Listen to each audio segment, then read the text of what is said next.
Estamos de volta. A Polícia Federal cumpriu hoje o terceiro e último mandado de prisão da operação que tenta desarticular financiadores e organizadores de atos antidemocráticos e ataques terroristas aos três poderes em Brasília. Esse grupo atuava em Campos dos Goitacazes, norte do estado do Rio. De lá a gente fala agora com o repórter Yuri Ramos, que acompanha esse caso aí já há alguns dias. Oi, Yuri, boa tarde. Boa tarde, Alan, e a todos ligados no JH. Carlos Victor Carvalho, conhecido como CVC, foi preso em uma pousada no município de Guaçuí, sul do Espírito Santo. Ele estava foragido. De acordo com as investigações, Carlos Victor Carvalho seria um dos financiadores dos ônibus que levaram golpistas até Brasília para os atos terroristas, que resultaram na depredação de sedes dos três poderes em 8 de janeiro. Carlos Victor esteve em Brasília e a Polícia Federal investiga se ele foi uma das pessoas que invadiram o Supremo. Ele era assessor do deputado estadual do Rio de Janeiro, Felipe Poubel, do PL. O gabinete do deputado informou que exonerou Carlos Victor Carvalho. A nota diz ainda que Poubel repudia atos ilegais e defende os valores democráticos. Carlos Victor foi o terceiro preso na Operação Ulisses. A doceira Elisângela Cunha Pimentel Braga se entregou à polícia. As investigações apontaram que ela recebeu doações que foram repassadas para bancar o transporte de van e ônibus até Brasília. E o bombeiro militar Roberto Henrique de Souza Júnior, conhecido como Júnior Bombeiro. O Corpo de Bombeiros do Rio apura a participação dele em ataques contra o patrimônio público e em associações criminosas. Nós não conseguimos contato com a defesa de Carlos Carvalho e as defesas de Elisângela Pimentel e Júnior Bombeiro não retornaram os contatos. Alan. Obrigado, Yuri. Então temos pelo menos essa operação aí da PF, né? Comissão cumprida, 3 presos. Até mais, bom trabalho. O ministro Alexandre de Moraes, do Supremo Tribunal Federal, quer concluir até amanhã a análise da situação de mais de 800 presos pelos atos de vandalismo em Brasília no dia 8 de janeiro. Até agora, o Ministério Público apresentou 44 denúncias à Corte de invasores do STF e do Senado Federal. Os procuradores do Grupo de Combate aos Atos Golpistas estão terminando a análise da representação contra 5 presos em flagrante na Câmara dos Deputados. Hoje entrevistamos um policial que foi atacado pelos vândalos. O objetivo deles era realmente só destruir, quebrar, danificar realmente o patrimônio público. Eles estavam com ódio no olhar, com raiva, dá para demonstrar no semblante deles. Ele estava junto de outro policial quando os primeiros golpistas tentaram acessar a rampa que dá acesso às cúpulas do Congresso. Quando o grupo se aproxima, os policiais disparam jatos de gás lacrimogênio. Nesse momento, um dos policiais vai para o lado da viatura e ele fica na subida da rampa. Os registros são das câmeras externas do Congresso. O grupo em volta do policial aumenta. Ele é arrastado e agredido por vários vândalos. Naquele momento que tinha aquelas cerca de 20 pessoas em cima de mim e me batendo, me chutando, no momento que a viseira quebrou e que eu tive um corte no rosto, eu fiquei muito preocupado. Fiquei deitado quase em posição fetal, protegendo o rosto e segurando a arma, com medo, com receio deles pegassem a arma e me matassem com a minha própria arma. E aí fiquei com a lateral esquerda exposta, tomei muitos chutes ali. Tomei algumas ferradas também nas pernas. Ele conseguiu sair e foi para dentro da viatura. A gente tentando arrancar com a viatura e as pessoas cercaram a viatura e ameaçaram colocar fogo lá dentro. Os policiais não conseguiram conter os golpistas e as ameaças continuaram dentro do prédio, quando dezenas ocuparam o Salão Verde. Mesmo machucado, o policial entrou no Congresso e foi direto para o plenário da Câmara. Teve um momento no plenário também em que um dos manifestantes chega e fala, vocês têm família, abandona a farda, sai todos aqui que a gente vai pôr fogo no plenário. Se vocês não tiverem uma rota de fuga, vocês vão morrer queimados aí dentro. Aí assim, a gente pensa e depois continua executando o que a gente aprendeu, que foi combatê-los, né? Foram 3 horas de confronto até que a situação foi controlada. Outro prédio vandalizado foi o do Supremo Tribunal Federal. Ontem, a PGR apresentou as primeiras denúncias contra invasores do STF. 4 foram presos em flagrante pelos atos de vandalismo e depredação do prédio. E o 5º denunciado foi este homem que apareceu segurando a cópia da Constituição que fica exposta no STF. Ela já foi recuperada. A Procuradoria aponta a prática dos crimes de associação criminosa armada, abolição violenta do Estado Democrático de Direito, golpe de Estado, dano qualificado contra o patrimônio da União, furto qualificado pelo rompimento de obstáculo e deterioração do patrimônio tombado. Até agora, o Ministério Público apresentou 44 denúncias ao Supremo Tribunal Federal. Cabe ao plenário da Corte decidir se esses investigados viram réus. O relator dos casos será o ministro Alexandre de Moraes. Até o momento, o ministro Alexandre de Moraes decidiu manter 354 pessoas em prisão preventiva, quando não tem prazo para terminar. Elas foram presas em flagrante no dia das invasões aos prédios da Praça dos Três Poderes. Outras 220 pessoas foram liberadas, mas terão de cumprir medidas cautelares, como o uso de tornozeleira eletrônica. A Secretaria de Administração Penitenciária do Distrito Federal afirmou que as tornozeleiras começaram a ser colocadas hoje e que há quantidade suficiente do equipamento para atender à determinação do ministro. De acordo com a OAB, 80 pessoas vão ser liberadas hoje com tornozeleira. Elas já começaram a ser monitoradas por esta central na SEAP.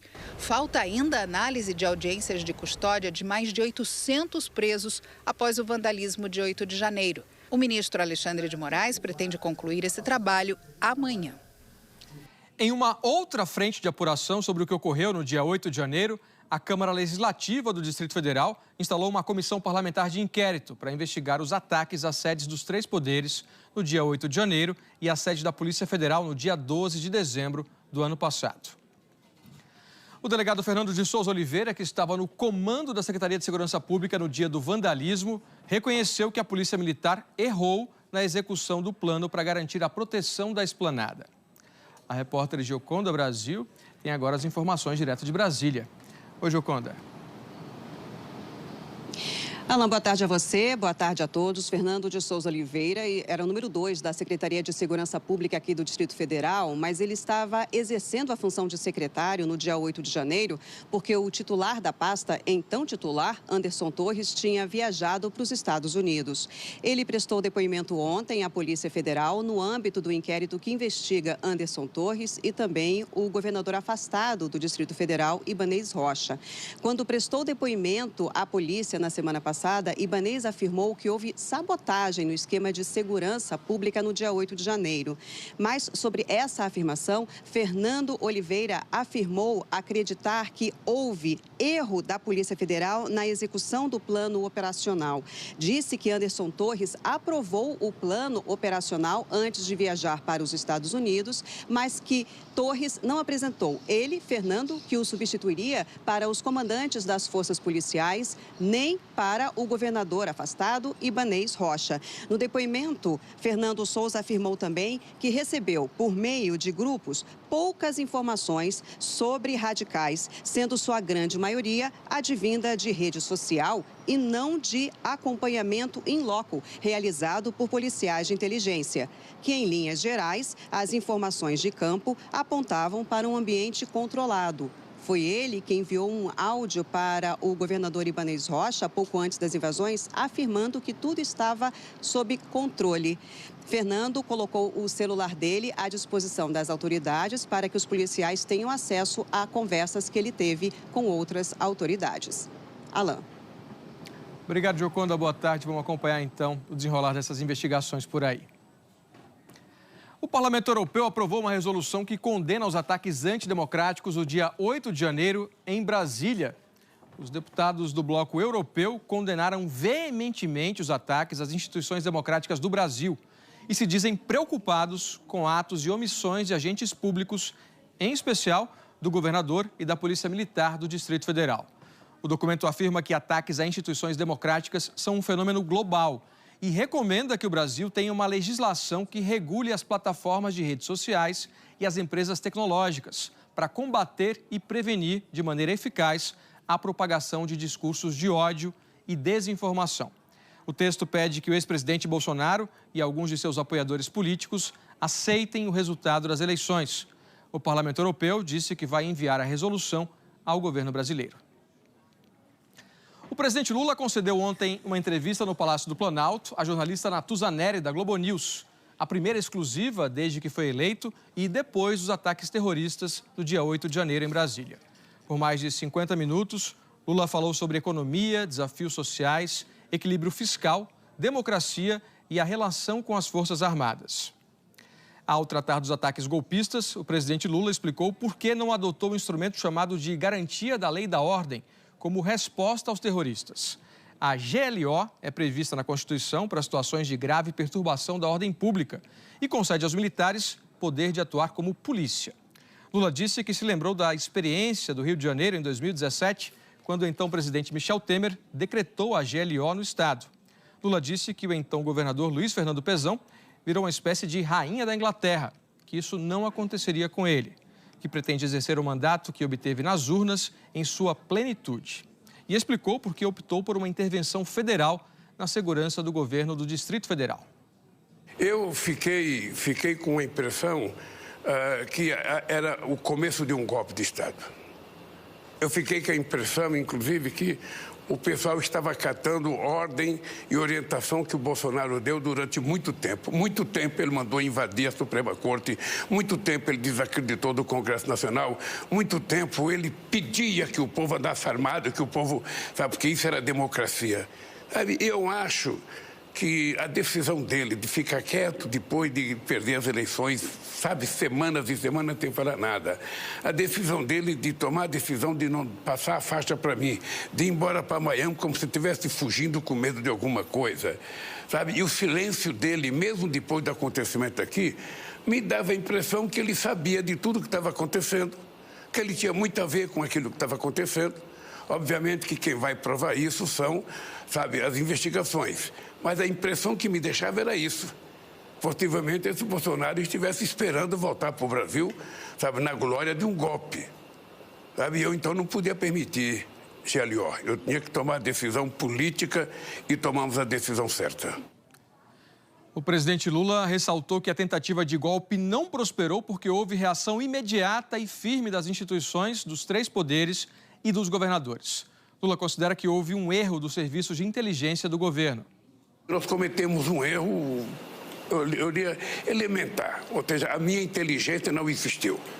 Eu saí daqui na sexta-feira com a informação que tinha só 150 pessoas no acampamento, que estava tudo tranquilo, que não ia permitir que entrasse mais ônibus, que não ia permitir que juntasse mais ninguém. Eu viajei para São Paulo na maior tranquilidade. Né? E aconteceu o que aconteceu. E depois que aconteceu, aí você vai ver na rede social, isso estava sendo convocado há mais de uma semana. A Polícia Federal, inclusive, no sábado, faz um ofício, o diretor-geral da Polícia, dizendo que havia esse risco. Mas quando o senhor fala de inteligência, o senhor está falando do gabinete da ABIN, do Gabinete de Segurança Institucional? Aqui nós temos inteligência do Exército, nós temos inteligência do GSI, nós temos inteligência da ABIN, nós temos inteligência da Marinha, nós temos inteligência da Aeronáutica. Ou seja, a verdade é que nenhuma dessas inteligências serviu para avisar ao presidente da República, ou seja, que poderia ter acontecido isso. Se eu soubesse na sexta-feira que viria 8 mil pessoas aqui, eu não teria saído de Brasília. Eu saí porque estava tudo muito tranquilo, até porque a gente estava vivendo ainda a alegria da posse. A posse foi uma festa marcante que eu não sei em que momento da história vai acontecer outra igual aquela. Muita gente, muita alegria, muita tranquilidade, muita festa. Ou seja, a gente estava vivendo da alegria da posse. A gente não imaginava que pudesse acontecer isso. Eu, sinceramente, não imaginava que pudesse acontecer isso, porque nunca na história desse país aconteceu isso.